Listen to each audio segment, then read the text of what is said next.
Ya está con nosotros el licenciado Pablo Zucarrat, desde Rosario, psicólogo deportivo. Vamos a hablar un poquito de la violencia en el fútbol, como lo anticipamos hace un ratito. Exactamente. Se han suscitado algunos momentos de violencia en el deporte, así que está con nosotros el licenciado. ¿Cómo le va, licenciado? Un gusto comunicarnos con usted. Bueno, hola, ¿cómo les va? Muy bien, mucho gusto para estar hoy en este día tan frío. La verdad que un placer comunicarme con todos ustedes. Bueno, licenciado, ¿cuáles son las causas que motivan a tanta violencia en el deporte? El fin de semana pasado tuvimos 2 casos acá, Sí. muy cercanos a Berrotana. Bueno, a ver, lamentablemente no hay una causa directa, porque si ponemos al deporte como principio de salud, con ese eslogan, ¿no? El deporte es principio de salud, y la salud tiene que ser física, pero también tiene que ser mental. Entonces no tendría un lugar para que haya violencia. Lamentablemente, la violencia muchas veces está estudiado de diferentes lugares. Nosotros acá en Argentina tenemos una sociedad muy violenta, lamentablemente. Se los digo, yo vivo en la ciudad de Rosario, imagínense lo que esto acá es casi todos los días, pero además de eso se traslada, es decir, a los clubes y a las escuelas, es decir, los clubes y las escuelas no son otra cosa más que la receptibilidad, la recepción de lo que pasa en nuestra sociedad. Un Y el reflejo de lo que fútbol, pasa cada día, ¿no? En la sí, sociedad. sí, es un reflejo de la sociedad, ¿no? Y hay deportes que permiten, de alguna manera, o como que está permitido, como serían esos espacios libres, ¿no? Donde se puede manifestarse de la manera como cada uno piensa, ¿no? Entonces, como que insultar en la cancha Claro, es el lugar para hacerlo. claro, estamos hablando De del hecho, fútbol en este caso, pero ¿hay algún otro deporte que genere más violencia que otro? ningún deporte genera violencia, la realidad. Ahora, ¿hay algún otro deporte donde la violencia se expresa de esa manera o hay mayor expresividad? Y el fútbol por excelencia se lleva todos los premios, por así decirlo, lamentablemente, porque es el lugar de exitismo de nuestra sociedad, es el lugar donde las personas van a canalizar su frustración y sus expectativas, justamente el hincha, el fanático, y también aquel que acompaña muchas veces a su hijo, que es fanático de su hijo, ¿no? O sea, que tiene obviamente una filial hacia ese jugador, va a manifestar su descontento, y muchas veces lo va a hacer de una manera no apropiada, con insultos, con agravio, a veces hacia el entrenador, a veces hacia su propio hijo, a veces hacia el rival, a veces hacia los padres del rival, a veces hacia el árbitro. Es decir, la convivencia deportiva creo que hoy está en jaque, y bueno, yo creo que tenemos que volvernos a reeducar en el deporte, esa es la verdad. Qué difícil, estamos hablando en este caso de la violencia de los padres, y el chico recibe todo eso. El mal que le hace a Sí, su psiquis, ¿no?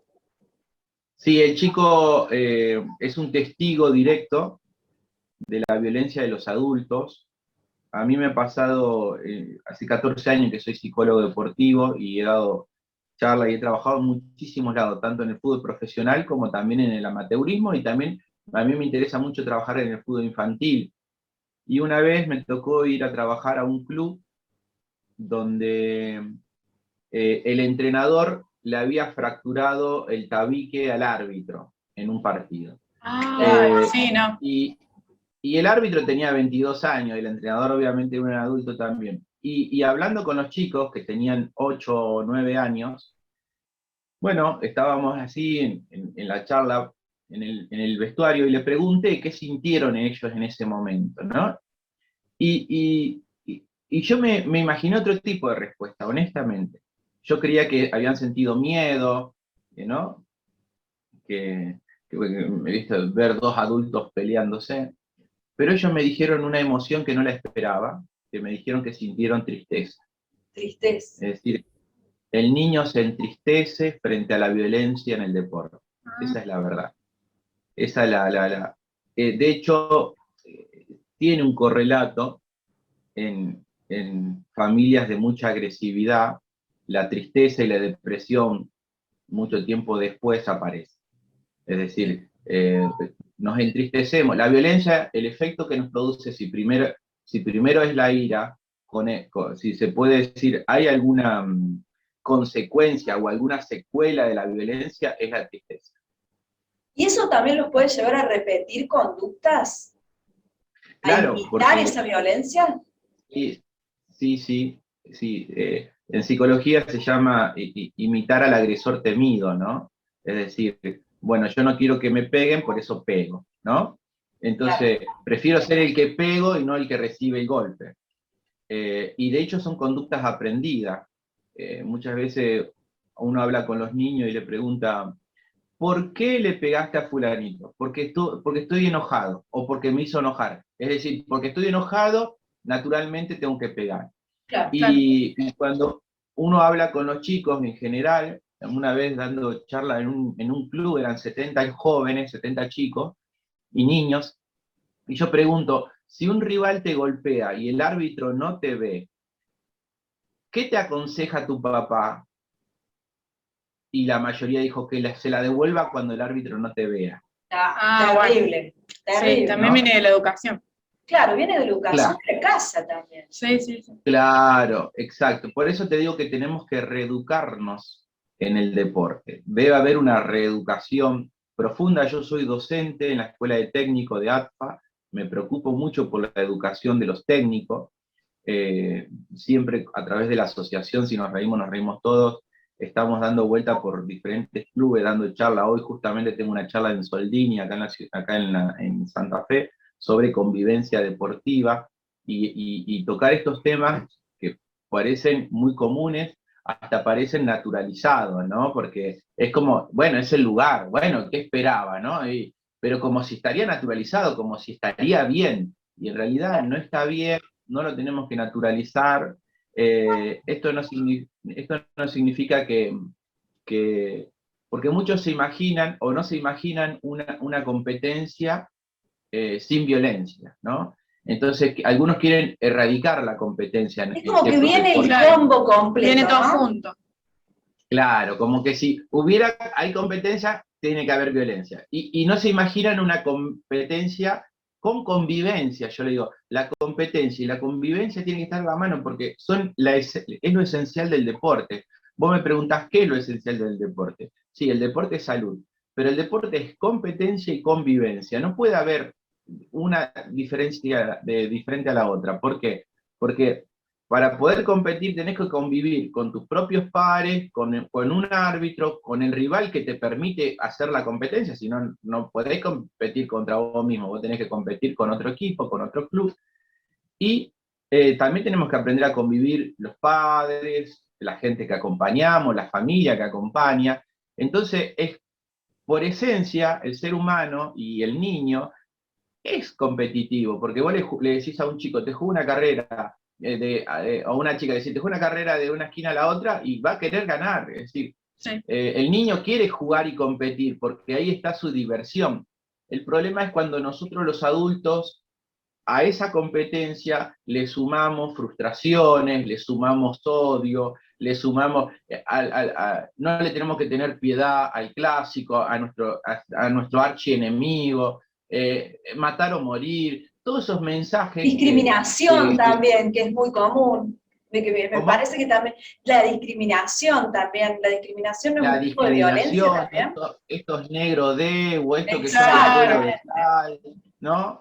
Entonces, por eso te digo que hay deportes que la sociedad mezcla muchas cosas, que todavía hay cosas muy presentes en nuestro deporte, como es la violencia, la discriminación, el racismo, y eso, si bien nosotros a lo mejor acá al racismo no está pero por ejemplo en otros países el racismo está muy a flor de piel, y esas cosas, por ejemplo, aparecen en los estadios, ¿no? En las grandes convocatorias de personas. Pero bueno, el deporte es una herramienta de superación, y eso es lo que nosotros tenemos que trabajar, en superarnos, intentar superarnos, esa es la realidad. ¿Y Y cómo bueno, pero podemos, si el deporte... cómo podemos prevenir la violencia en el deporte? ¿Cómo podemos hacer que esto no suceda? Mirá, qué buena pregunta, y hay países que lo han hecho una política de Estado. Es decir, lo ha agarrado el Estado y dice, bueno, vamos a trabajar para erradicar esta realidad. Desde, imagínate, porque el ejemplo es de arriba hacia abajo, ¿viste? Entonces, ¿qué hicieron? Bueno, atacaron a todas los barras, por así decirlo, los clubes con barras. Te estoy dando el ejemplo de los hooligans en Inglaterra, que salieron inclusive a visitar sus casas, sus familias, cómo vivían, a, a darle cambio, inclusive, primero multas excesivas a quien transportaban a los barras. Entonces, si ellos se transportaban en un tren, esa empresa tenía una multa millonaria. Entonces, automáticamente, si se subía los hinchas, tenían que parar. Eso hizo que no se podrían trasladar. Y después, bueno, fueron trabajando todo un trabajo más social, si se puede decir, hasta inclusive si la heladera tenía más de 3 años, le cambiaban la heladera para la calidad de la alimentación. O sea, fue un trabajo Desde la raíz, todo. de raíz, de todo, alimenticio, educativo, ofrecerles trabajos a estas personas que a lo mejor vivían de la venta de entrada, la reventa de la droga en la cancha, y de muchos años, y donde la policía, el Estado trabajaron en fuertes campañas. Por ejemplo, si ustedes googlean, en YouTube aparece una fuerte campaña en contra de la violencia en el deporte, que se llama No seas hooligan, es decir, así se llama, No seas hooligan. Y bueno, entonces muestran cómo los padres también se exacerban y deberían cambiar esas conductas. Hubo actores que exacerbaban también para reflejarlos a los padres y estudiar el comportamiento. Acá en Argentina, nosotros lamentablemente nadie puede vivir prácticamente de la investigación. Es decir, si yo haría un trabajo de investigación de campo para poder erradicar la violencia, probablemente en Rosario hemos tenido el acompañamiento de ciertas líneas de políticos, pero que duran muy poco, duran 3 años, 2 años y ya se cae el presupuesto, entonces es difícil sostenerlo en el tiempo. Pero las instituciones deportivas, los clubes, deberían trabajar en primer lugar en la convivencia deportiva, hacer jornadas con la familia, hacer prevención, así como se trabaja en la misma prevención, por ejemplo, con el tránsito, ¿no? Las leyes de tránsito, ¿viste? No cruzar, ojo de semáforo, bueno, todas esas cosas, trabajarlas diariamente, que aparezca como pequeños flashes de publicidad en los medios de comunicación para ir de alguna manera concientizando, y obviamente trabajando en los clubes con charlas de concientización, brindándole herramientas desde la psicología deportiva para poder manejar las emociones en el deporte.